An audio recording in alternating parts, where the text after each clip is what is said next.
नमस्कार, सत श्री अकाल, आदाब। मेरा नाम मनदीप पुनिया है और आप सुन रहे हैं पंजाबी रेडियो यूएस से। मैं एक बार फिर हाजिर हूं नए बुलेटिन के साथ और शुरुआत करते हैं आज की मुख्य खबरों से। आम आदमी पार्टी और कांग्रेस का हरियाणा विधानसभा चुनाव को लेकर गठबंधन होता नहीं दिख रहा है। आम आदमी पार्टी 10 सीटों की मांग कर रही थी, वहीं कांग्रेस सिर्फ 5 सीटें देने के लिए तैयार थी। अब आम आदमी पार्टी ने अपने 20 उम्मीदवारों की सूची जारी कर दी है। रेलवे ने पहलवान बजरंग और विनेश फोगाट का इस्तीफा मंजूर कर लिया है और साथ ही विनेश फोगाट ने एक बड़ा बयान देते हुए कहा है कि उनको ओलंपिक में कोई मदद नहीं दी गई। जम्मू कश्मीर में भी विधानसभा चुनाव अपने उफान पर है। पीडीपी की चीफ महबूबा मुफ्ती ने जेल में बंद सांसद इंजीनियर राशिद के ऊपर हमला बोला है और कहा है कि इंजीनियर राशिद पिछले कई सालों से जेल में बंद है, लेकिन फिर भी उनकी पार्टी के पास हजारों गाड़ियों का काफिला है। तो आप समझिए कि फंडिंग कहां से आ रही है। महाराष्ट्र विधानसभा चुनाव को लेकर लोकपोल का एक सर्वे आया है, जिसमें वहां पर इंडिया अलायंस की सरकार बनती दिख रही है। महाराष्ट्र में इंडिया अलायंस को महाविकास अघाड़ी कहा जाता है और तकरीबन 288 सीटों में से महाविकास अघाड़ी को 150 सीटें मिलती दिख रही हैं। सर्वे के अनुसार एनडीए यानी कि बीजेपी और उसके घटक दलों को सिर्फ 120 सीटें मिलती दिख रही हैं। राहुल गांधी आजकल अमेरिका में हैं और अमेरिका में उन्होंने कहा कि भारत की राजनीति में नफरत की राजनीति हावी है। इसके अलावा उन्होंने ये भी कहा कि चीन हमसे रोजगार देने में आगे है। एकलव्य की कहानी सुनाते हुए उन्होंने कहा कि एकलव्य हर दिन भारत में घट रहा है और भारत में जो टैलेंट है उसका अपमान हर रोज हो रहा है। श्री अकाल तख्त साहिब पहुंचे परमिंदर ढींढसा और बीबी जगीर कौर ने अपने स्पष्टीकरण में कहा है कि वे सिर्फ 16 दिन के लिए मंत्री बनी थी, लेकिन उनके ऊपर बादल परिवार का बहुत ज़्यादा दबाव था, इसलिए वे कुछ ज़्यादा नहीं बोल पाई। ये थी आज की मुख्य खबरें। अब करते हैं इन खबरों का विश्लेषण और शुरुआत करते हैं पहली खबर से। पहली खबर हरियाणा विधानसभा चुनाव को लेकर जो सबसे बड़ी हलचल थी। पंजाब की राजनीति में भी उसका असर होना था, दिल्ली की राजनीति में भी असर होना था और हरियाणा में तो असर होना ही होना था। हरियाणा विधानसभा चुनाव को लेकर कांग्रेस पार्टी और आम आदमी पार्टी के अलायंस की बात चल रही थी। आम आदमी पार्टी 10 सीटें मांग रही थी, जबकि कांग्रेस पार्टी सिर्फ 5 सीटें देने को तैयार थी। हरियाणा में 90 विधानसभा सीटें हैं और आज के टाइम पे कांग्रेस के पक्ष में ठीक ठाक माहौल है।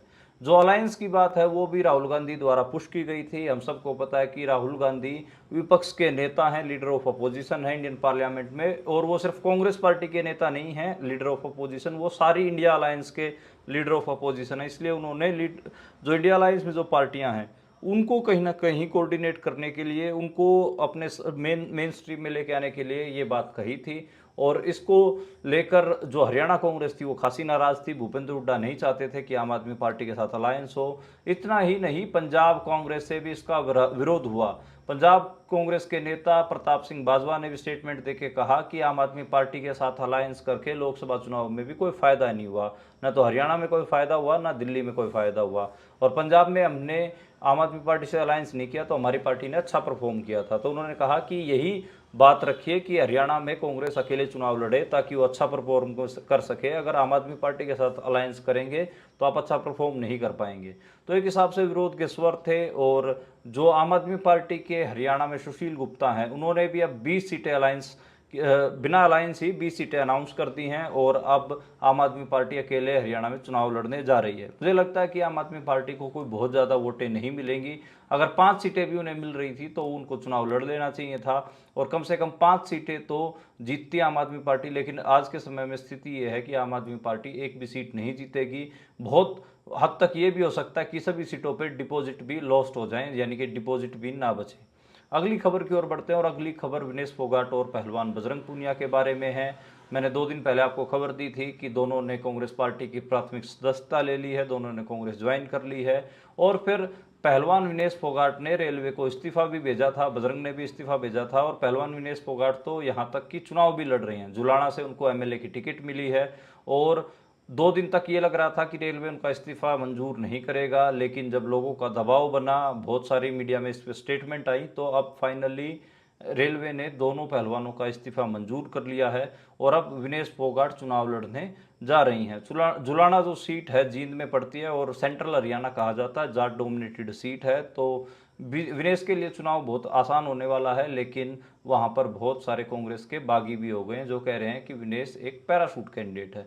तो इसको लेकर भी बहुत सारी बातें हैं। खैर, अगली खबर की ओर बढ़ते हैं और अगली खबर कश्मीर के विधानसभा चुनाव के बारे में है।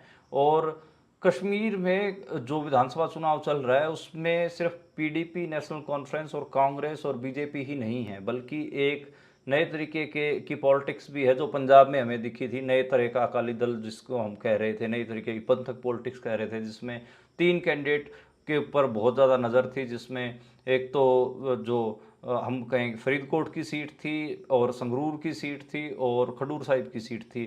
पंजाब में 2 जो नए तरह की पंथक राजनीति उसके कैंडिडेट जीते भी। कश्मीर में भी इंजीनियर राशिद जीते और वहाँ पे जो इंजीनियर राशिद हैं वो भी अमृतपाल सिंह की तरह ही जेल में बंद हैं और 2018 से वो जेल में बंद हैं। उनके ऊपर यूएपीए लगाया गया है। जो अनलॉफुल एक्टिविटीज़ को रोकने का जो इंडियन स्टेट का कानून है उसमें उनको जमानत नहीं मिली है अभी तक। उनको भी जेल से ही शपथ चुकवाई गई थी। और इसको लेकर महबूबा मुफ्ती ने कहा है कि इंजीनियर राशिद तो जेल में बंद हैं, लेकिन उनके लिए हज़ारों गाड़ियों का काफिला कैसे घूम रहा है।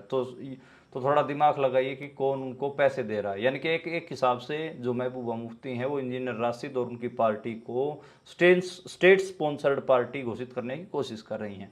पहले इसको थोड़ा डिकोड करते हैं। जो कश्मीर को जानते हैं उनको पता है कि पीडीपी का एक भविष्य तो आगे अंधकार में लग रहा है, लेकिन एक भूत रहा है, यानी कि एक पास्ट रहा है, उसमें वो बीजेपी के साथ अलायंस में भी रही है। महबूबा मुफ्ती जब मुख्यमंत्री बनी तो उनको बीजेपी का समर्थन मिला था। तो आप तो एक हिसाब से इंजीनियर राशिद को बीजेपी का समर्थित कैंडिडेट करें, आप तो खुद उनके समर्थन में रह चुकी हैं, जबकि कोई ऐसी प्रमाण मौजूद नहीं है जिससे इंजीनियर राशिद का बीजेपी के साथ कोई टाई अप दिख सके। लेकिन महबूबा मुफ्ती का तो ऑन रिकॉर्ड रहा है। और जब साल 2019 में बीजेपी ने धारा 370 हटाई, उस समय महबूबा मुफ्ती ही मुख्यमंत्री थी। और फिर एक अगली बात ये भी है कि क्या नेशनल कॉन्फ्रेंस और पीडीपी ने कभी जो कश्मीर के जो इश्यूज हैं उनके ऊपर कभी सीरियसली बात की है। अब देखो, धारा 370 हटाई गई, उस समय जो फारूक अब्दुल्ला है उनके घर का नाम है गुपकर। तो गुपकर वहाँ पर मीटिंग हुई और गुपकर अलायंस एक बना जिसमें सभी ने वायदा किया था कि हम 370 के खिलाफ लड़ेंगे, हम कश्मीर की स्टेटहुड के लिए लड़ेंगे, और भी बहुत सारी बातें थी। और रेजिस्टेंस मूवमेंट को स्ट्रॉन्ग करेंगे, लेकिन इन्होंने ना तो कोई आंदोलन किया ना कुछ और किया, और अब धारा 370 को भी ये भूल गए हैं। तो खुद अपने पॉलिटिकल पोजीशन से महबूबा मुफ्ती और पीछे हटते हैं। और जो दूसरे नए किस्म के लड़के हैं जो इन सब मुद्दों के लिए लड़ना चाहते हैं उनको ये बीजेपी का कहकर बदनाम करते हैं। खैर, ये तो पॉलिटिक्स है और दोनों मेन स्ट्रीम लीडर हैं, चाहे फारूक अब्दुल्ला, उमर अब्दुल्ला हों या फिर महबूबा मुफ्ती हों। अगली खबर की ओर बढ़ते हैं। जो अगली खबर है वो महाराष्ट्र विधानसभा चुनाव को लेकर है। महाराष्ट्र विधानसभा चुनाव में इंडिया अलायंस की स्थिति अच्छी दिख रही है। उसका कारण क्या है? उसका कारण है लोकपोल का सर्वे। एक नया लोकपोल का सर्वे आया है जिसमें ये सामने आया है कि महाराष्ट्र में आज के समय में सरकार इंडिया अलायंस बना रहा है। इंडिया अलायंस को महाराष्ट्र में महाविकास आघाड़ी कहा जाता है, जिसमें शरद पवार की गुट वाली एनसीपी और उद्धव ठाकरे की गुट वाली शिवसेना और कांग्रेस पार्टी एक साथ चुनाव लड़ने जा रही हैं। महाराष्ट्र में 288 सीटें हैं और इस अलायंस को, महाविकास आघाड़ी को, लगभग 150 सीटें मिलने की उम्मीदें हैं। और उसमें 145 से लेकर 154 तक का मार्का दिया गया है उस सर्वे में। और ऐसे ही एनडीए अलायंस है वहाँ पर, जिसमें बीजेपी है और शिवसेना जो कि एकनाथ शिंदे की गुट वाली है और अजीत पवार गुट वाली एनसीपी भी है, और उनको 120 सीटें मिलती दिख रही हैं। तो इस सारे अलायंस की और सारे इस मामले को लेकर ये दिख रहा है कि कहीं ना कहीं इंडिया अलायंस महाराष्ट्र में सरकार बनाते दिख रहा है। और लोकपोल के सर्वे का मैंने इसलिए जिक्र किया क्योंकि लोकपोल ने लोकसभा चुनाव को लेकर भी सर्वे किया था। वो मोर और लेस ठीक था, मतलब सटीक तो नहीं कहूँगा, ठीक था। थोड़ा वो भी ट्रेंड पकड़ पाने में पकड़ नहीं पाए थे और ट्रेंड उससे ज़्यादा निकले। तो कहीं ना कहीं इस वजह से मैंने लोक पोल का थोड़े सर्वे का जिक्र कर दिया, ताकि महाराष्ट्र में जो नवंबर में चुनाव होने जा रहे हैं उस पर आप लोगों की नज़र बनी रहे। और महाराष्ट्र भारत की राजनीति में एक बड़ा सूबा, जैसे उत्तर प्रदेश की राजनीति है, बिहार की राजनीति है, ऐसे ही महाराष्ट्र भी एक बड़ा सूबा है। अगर वहाँ पर जीत हार बीजेपी की होती है तो उसका असर बड़े लेवल पर पड़ता है। अगली खबर की ओर बढ़ते हैं और जो अगली खबर है वो उत्तराखंड से है। उत्तराखंड के रुद्रप्रयाग में गांव के अंदर गैर मुसलमानों के खिलाफ बोर्ड लगाए गए हैं जिनमें लिखा गया है कि गांव में गैर हिंदुओं और मुसलमानों के घुसने पर पाबंदी है, व्यापार करने पर पाबंदी है। इसका मतलब क्या है?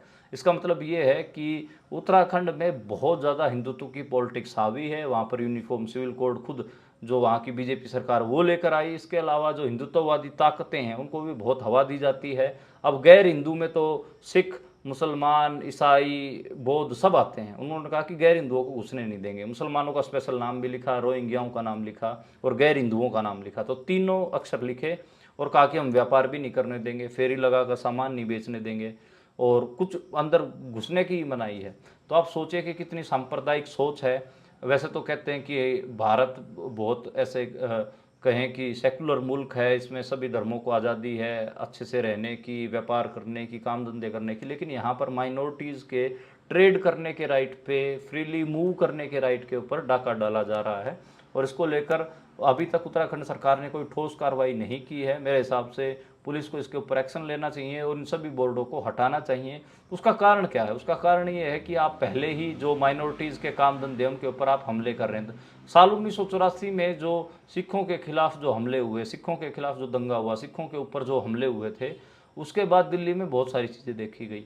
जो मेजोरिटी बहुसंख्यक तबका था वो उन्होंने सिखों के दुकानों को भी टारगेट किया था, उनके काम धंधों को भी टारगेट किया, उनको कब्जाने की कोशिश भी हुई। अभी भी जो मुसलमान, अगर हम मोदी काल की बात करें, 2002 में जो गुजरात के राइट्स हुए वहाँ पर भी मुसलमानों के काम धंधों के ऊपर हमले किए गए, उनके धंधों को कब्जाने की कोशिश हुई। और अभी भी मुझे लगता है कि जो ये हिंदुत्ववादी ग्रुप हैं, जो ये मुसलमानों को टारगेट करते हैं, उनका मुख्य कारण यही होता है कि जो मुसलमान काम धंधे के लिए घर से बाहर निकले होते हैं, उनके काम धंधे जमे होते हैं, उनको कब्जाना चाहते हैं। हरियाणा में जब नू मेवात का जब दंगा हुआ था तो गुड़गांव में जो मुसलमानों की बिरयानी की दुकानें थीं, ढाबे थे, जूस की दुकानें थी, तो उन दुकानदारों को भगा दिया गया और उन जूस की दुकानों के ऊपर, बिरयानी की दुकानों के ऊपर इन्होंने कब्जे कर लिए हिंदुत्ववादी ग्रुपों ने। तो इनका एक हिसाब से फंड जनरेट करने का भी साधन हो जाता है कि पैसे इनको ये ऐसे जो कम गिनती के लोग हैं, जो अल्पसंख्यक लोग हैं, इन मुसलमान, सिख, इनके काम धंधों के ऊपर ये कब्जा करते हैं, वहाँ से इनको इनकम जनरेट होती है और फिर ये जो कम्युनल पॉलिटिक्स है, सांप्रदायिकता की राजनीति है, हिंदुत्व की राजनीति है, उसको ये आगे प्रमोट करते हुए फिरते हैं। तो इस मॉडल को भी समझने की ज़रूरत है और इसके खिलाफ आवाज़ उठाने की भी ज़रूरत है। अगली खबर की ओर बढ़ते हैं। जो अगली खबर है वो पेरिस पैरालंपिक्स से आई। वहाँ पर भारत का अभियान समाप्त हो गया है और अब की बार जो टोक्यो पैरालंपिक्स थे उससे बढ़िया प्रदर्शन भारत की पैरालंपिक टीम ने किया है। टोक्यो में 19 पदक आए थे और अब की बार 29 पदक पैरालंपिक्स में आए हैं, जो कि काफ़ी बड़ा नंबर है। 7 जिनमें से गोल्ड मेडल हैं, 9 सिल्वर मेडल हैं और 13 ब्रॉन्ज मेडल हैं और भारत ने 18वें नंबर पे फिनिश किया है। जो नॉर्मल ओलंपिक गेम्स थे उनमें भारत, हमको पता है कि बहुत पीछे था, 75वें नंबर पे था, लेकिन यहाँ पर देखिए 18वें नंबर पर है। तो जो मैं तो स्पेशली एबल्ड जो लोग हैं उनको थैंक्स करना चाहिए कि उन्होंने कम से कम अच्छे स्पोर्ट्समैनशिप की प्रदर्शन किया है और बहुत अच्छा ये सफ़र रहा है। बहुत सारे सितारे चमके हैं और पैरा ओलंपिक्स में मतलब मुझे लगता है कि भारत ने अच्छा परफॉर्म किया, आगे भी और अच्छा परफॉर्म करेगी भारत की टीम।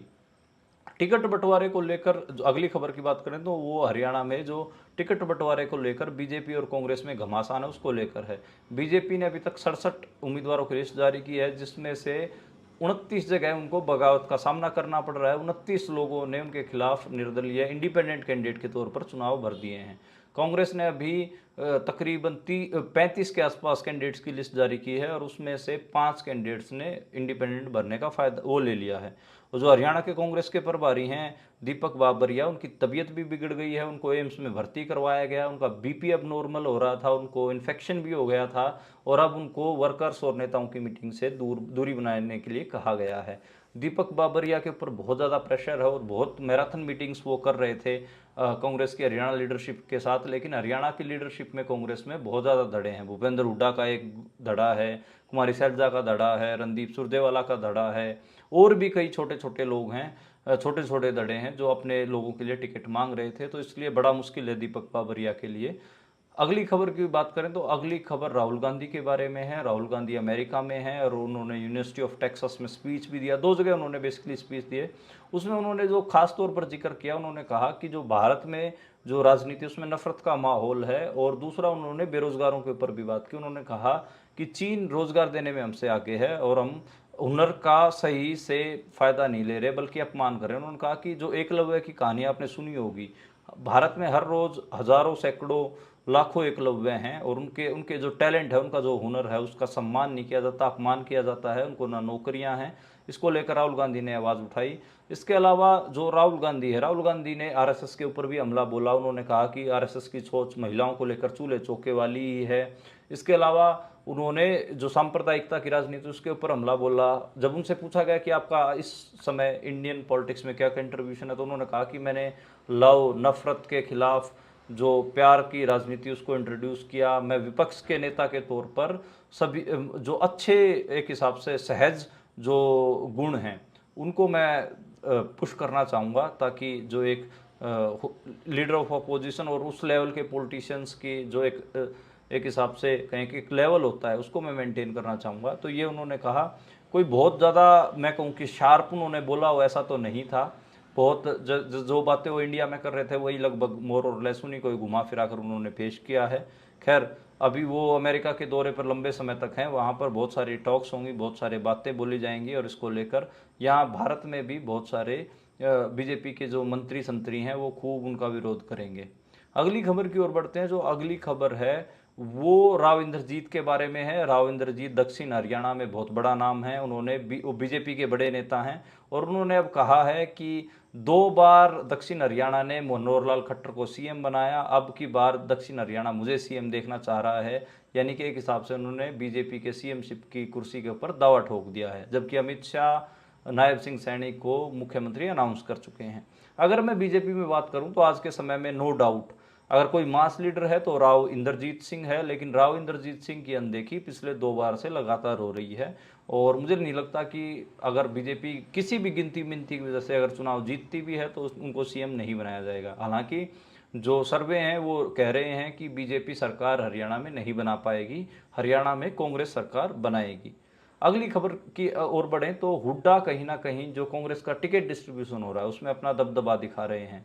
जब पहली 32 कैंडिडेट्स की लिस्ट आई थी तो उन 32 में से तकरीबन 25 कैंडिडेट हुड्डा के थे और कल 9 लोगों की जो लिस्ट आई उसमें 6 कैंडिडेट हुड्डा के हैं। और हुड्डा ने अपने समधी को पलवल से कैंडिडेट भी अनाउंस कर दिया, जबकि पार्टी ने उनको टिकट भी नहीं दिया। हाँ, जाकर उन्होंने उनका पर्चा भी भरवा दिया है और उनका नाम है करण दलाल। करण दलाल ने आज पार्टी के सिंबल, जबकि सिंबल अनाउंस नहीं हुआ, उन्होंने पर्चा भर दिया है। इसको लेकर हालांकि इशू तो बनेगा, लेकिन हुड्डा एक हिसाब से एक हिसाब से कहें तो हरियाणा कांग्रेस एक परिवार की कांग्रेस बन के रह गई है और वो हुड्डा परिवार की कांग्रेस बन के रह गई है और इसको लेकर खूब हरियाणा में विवाद हो रहे हैं। शैलजा गुट नाराज है। मुझे लगता है कि कांग्रेस को अपनी जो 90 की 90 सीटों के ऊपर जब वो टिकटें अनाउंस करेंगी तो ठीक ठाक खिलाफत का सामना करना पड़ेगा।